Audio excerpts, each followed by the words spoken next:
162 games in the books, and the last one did not go the Cubs' way as they fall to the Reds 3-0 in extra innings at Wrigley Field. But that is a wrap on the 2024 season. We're going to talk about that. We're going to talk about our upcoming offseason coverage and more on this edition of the Cubs Baseball Channel. Make sure to like and subscribe.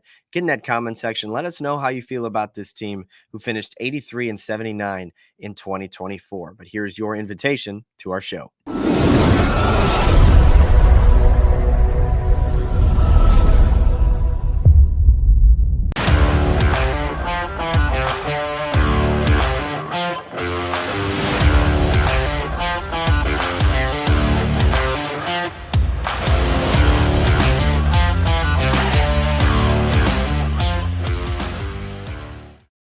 What's up, everybody? Welcome to the Cubs Baseball Channel. My name is Anthony Pasquale. You can find me on Twitter right there at the bottom of your screen at ant_Pasquale3. You can also find the Cubs Baseball Channel on Twitter, on Instagram, and on TikTok. I know we had a little bit of difficulties on Instagram. I think we got blocked for some sort of copyright issue or something. I'm still not entirely sure, but Twitter and TikTok are still up and running. So keep following us on those other pages so we can engage in some more Cubs chat across all the other content creating platforms. But yesterday was the end of the season. 162 games in the books as the Cubs lose to the Reds 3-0 in extra innings. It was a scoreless game through 9, and the Cubs allowed 3 runs in the top of the 10th and fall 3-0. But one thing I think of note, these last 3 games against the Reds, the Cubs pitching staff has been excellent. They shut out the Reds 1-0 on Friday, then 3-0 on Saturday, and held them scoreless through the first 9 innings on Sunday. So that means 27 straight innings of shutout ball against the Reds, which is a really impressive output for a pitching staff that, obviously was kind of on its final leg.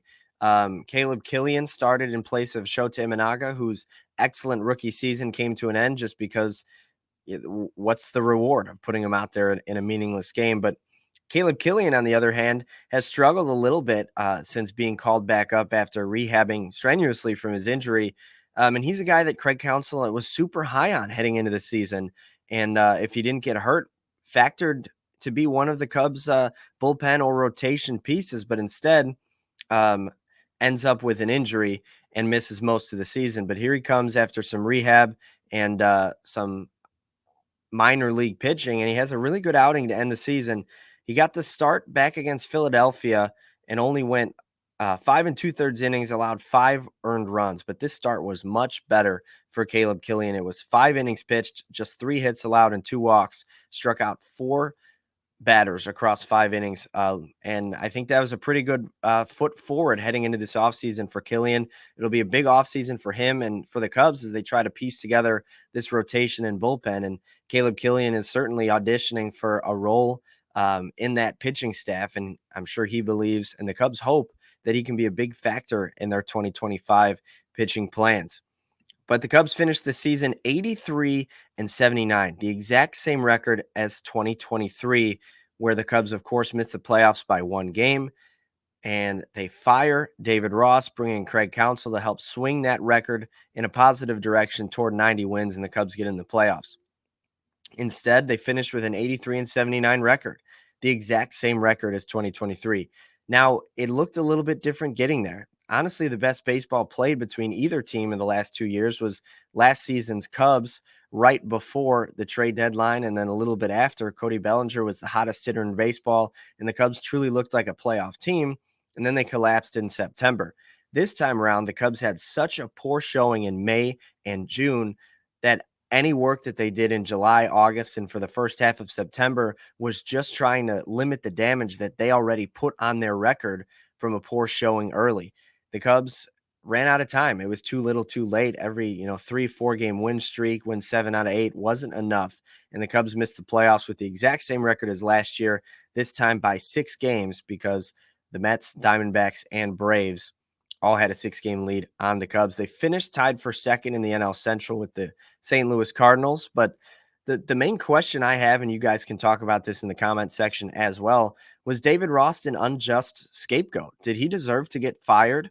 Now, don't get me wrong. I think Mick would tell you this. I would tell you this. And a lot of people in our comment section would agree. I think Craig Counsell's the better manager. But the issue is when you fire a guy like David Ross and then return essentially the same roster, you're basically saying our manager was the issue. We fixed the manager issue. We should be better here. And what happened was they weren't better here. So I think it tells you that David Ross wasn't the problem.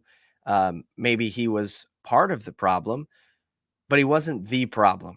And I think what it illustrates to us is that Jed Hoyer is the issue. The issue is the roster and lack of closer, lack of clutch hitter, poor base running all season long.